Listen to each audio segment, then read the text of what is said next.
friends. This is Xiomara Mayo Ingram, like every week with your emotional cafe session. And today I'm going to be sharing about dysfunctional families. And the first thing that I want to do is kind of explain a little bit some of the misconceptions that we, and I'm going to include myself in the group, have had for a long time about what a dysfunctional family is. I remember thinking when I was growing up that a dysfunctional family is a family in which the parents, the mother and the father, are divorced. So I came from a divorced family, so I would think that I come from a dysfunctional family. Well, there's much more to it. That's a misconception, that's a misbelief, and we are going to be able to see here some types of dysfunctional families and what really dysfunctional family means and is about. Also, another misconception that we tend to have as we're growing up and we have issues at home is that when we leave home, when we leave our parents' house, all our problems, all our childhood issues will disappear. Well, let me tell you, my friends, it doesn't happen that way. Unfortunately, if we don't deal with those issues, those issues will be ruling our lives for as long as we live, and it will be affecting future relationships that we get to have. So keep that in mind. So we'll go back to that point right when we're wrapping up the session. And the final misconception that I wanted to kind of address and kind of realize with you that it's a misbelief, it's something that it's totally a lie, is the fact that you can come from a dysfunctional family and that it's not going to have any impact at all, that there's no impact. No, let me tell you this. It will have an impact. What makes the difference is the kind of attitude and the kind of choice that you make with your background, with your emotional background and those issues that you have, as I said before. So if I had to define what a dysfunctional family really is, it's that type of family system that does not meet the basic needs of the individual members of the system. Which are those needs? The financial need, the educational need, the emotional need, and when we say emotional need, we're referring to affection and love, and the psychological need that we all need to have. So we can pretty much say that a dysfunctional family is a family system in which the relationships between its members, between the parents and the kids, are strained and unnatural because usually one of the family members has some sort of problem or behavior or negative attitude that is affecting and impacting everybody else in the family. Now, you might ask, what are the reasons behind a dysfunctional family? Because obviously, it's not only divorce. It can happen sometimes that some parents get divorced and the divorce is really traumatic and it goes with a lot of conflict and a lot of disagreements. Well, that can be something that turn into a whole dysfunctionality. But there are other specific situations in which you can have your family can totally turn into a dysfunctional family, and some of the reasons, and it can be one or it can be more than one combined, are that sometimes the parents are deficient, they are immature, they're emotionally dependent, and then the kids have to take over. We've seen families in which the kids behave like they are the parents and they're the ones ruling the house. So that's a dysfunctional family system. There's also when there's any kind of addiction, and I mean addiction to legal or illegal substances as well as alcohol, or behavioral addictions, which are the ones that we've seen before, that has to do with gambling or has to do with working, with shopping, with any of these other addictive patterns. When there's addiction, the family system becomes totally dysfunctional because everything moves around that addiction and how it manifests itself in the family system. Also, when there's any kind of abuse, that's a dysfunctional family. And abuse can be either sexually or physically or emotionally, verbally, financially, it doesn't matter, but any kind of abuse within the family, that makes it dysfunctional as well. There's some that are based on very controlling parents and parents imposing themselves and keeping their kids isolated from the world and everybody else because they want to maintain absolute control of their kids. That's also very dysfunctional because you are invalidating your kids. You're pretty much not letting them develop and socialize and interact and go out there and live life. Also, when there's a family system in which there's some conflictive personality, maybe personality disorders, maybe a non-treated mental illness is in one of the members, that's a dysfunctional family. Also, when there's a chronic or disabling physical illness, that's something that has a huge impact because then everybody has to move around that disease or that illness. And sometimes if it's like the mother or the father and they cannot go to work, sometimes the kids have to take over and go to work in order to provide for the family. So again, here we're seeing children taking the roles of adults when they're not supposed to be doing that. Another situation that we can find a dysfunctional family pattern is when there's delinquent behavior from any of the members. And it can be just a delinquent behavior that is not related to addiction. That's what I said before, that it can be one or many of these reasons behind your dysfunctional family. And the lack of effective communication is just huge when a family is developing its system and how they interact with each other. So definitely those are things that have an impact. Some of the types of dysfunctional families, and again we've seen the reasons behind, which are pretty much the different scenarios that you can find for dysfunctional families, but you can find that when we have to put them in categories, what types of dysfunctional families can we have? Well, we can have the alcoholic or chemically dependent family system, which is, as I said, when there's an addict or an alcoholic or a compulsion of any kind. There's the emotionally or psychologically disturbed family system, which is more related to emotional distress. The physically or sexually abusive system, it has to do with abuse. And the religious fundamentalist or rigid dogmatic family system is also another one of the types of dysfunctional families. Also, we can find families in which the parents are very, very old and they cannot accept and go along with the changes and nowadays technology and the way things are now, and they keep having that rejection to it. Then you have this system affecting by it.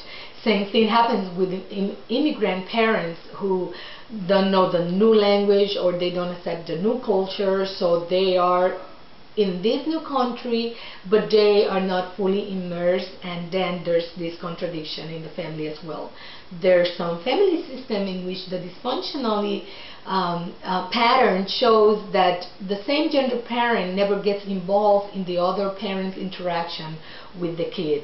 It's the case of the father-daughter interaction and the mother doesn't intervene, or the mother-son interaction and the father doesn't intervene, because it tends to create conflict, and then the child needs the same gender parent to kind of step up and model for him or her how to act, or to make him understand, to help them understand what's going on with the other parent, and they don't.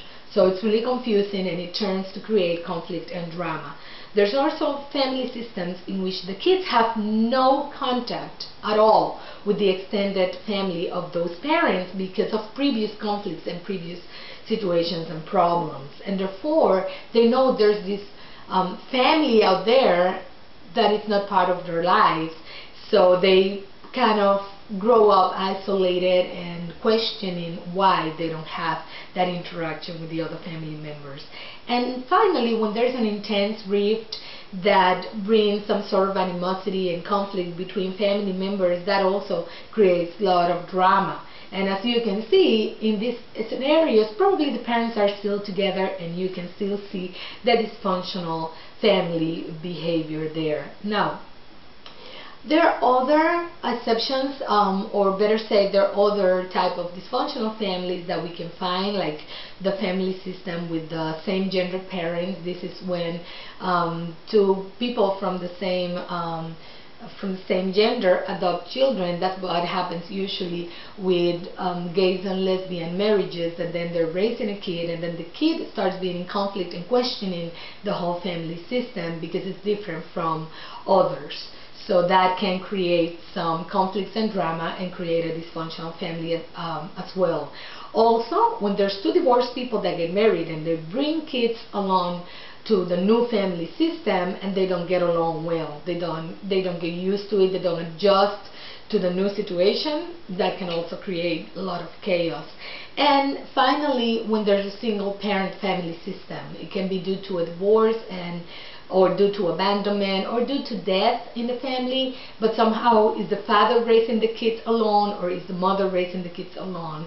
And again, it doesn't matter how much love we give to the kids need both parents kind of present in their lives, so that tends to have a negative impact in their lives.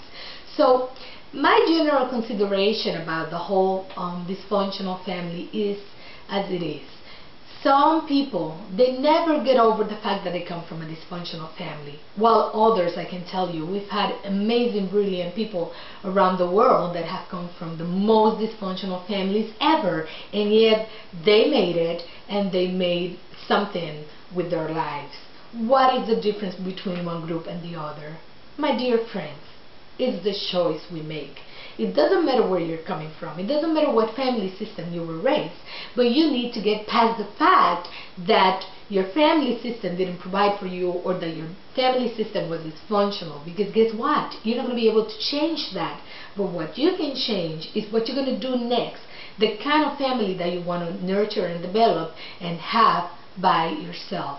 So I have a couple of recommendations before I wrap it up, and it has to do on how to break your dysfunctional pattern with your family. Stop trying to hold on to the idea of a perfect family. There's not such thing as a perfect family. And stop fantasizing with the family that you wish you could have had. You didn't get to have it. So just accept that and move on.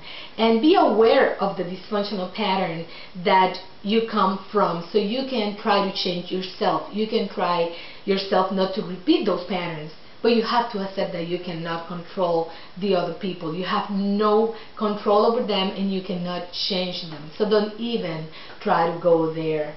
Accept to move forward. Accept that you want a different kind of life, and that's okay. That doesn't mean that you love your family less, but it means that you would like to have a different kind of life. Establish clear boundaries, not only for them but for yourself. When you see the pattern going on, just step away, go away, don't get involved, try to move forward, and keep in mind that every time you try to change the dynamic, there are going to be reactions. Try to anticipate how you want to respond and how you're going to deal with those.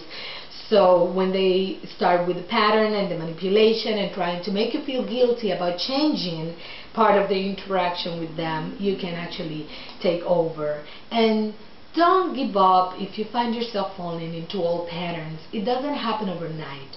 And sometimes we have these dynamics going on that inevitably we find ourselves falling again into the old habits. It's okay. Just stick to your plan and keep moving forward, and don't be so hard on yourself because you found yourself doing something that you used to do. Simply acknowledge it and move on, and accept it and keep moving forward. Finally, decide what kind of family you want to have. If you want a dysfunctional family with drama and chaos and a lot of conflict, or if you would like a functional family. What is a functional family? The family that you provide for your kids. You provide the maintenance needs for your kids, such as food and clothes and shelter and healthcare. The nurturing in which you provide love and security and that safety sense for your kids. The inclusion in which you have everybody be an important member of the family and they know they're part of the team. Privacy and respect to each one of those family members. Esteem, in which you model that you appreciate what everybody has to share in the family, but also who they are, just the way they are. And understanding our differences, and that not at all times not all the family members will see eye to eye, and that's okay. Just respect the opinions, understanding that there are going to be differences. And again, this doesn't mean that you love them less or they love you less. So try to find some time for recreation. This is very important, that as a family you find things that you enjoy doing together. And finally, spirituality, trying to nurture your faith as a family. My dear friends, this was Xiomara Mayo Ingram with another Emotional Cafe session. I want to remind you that I'm here available to do Skype sessions on individual levels.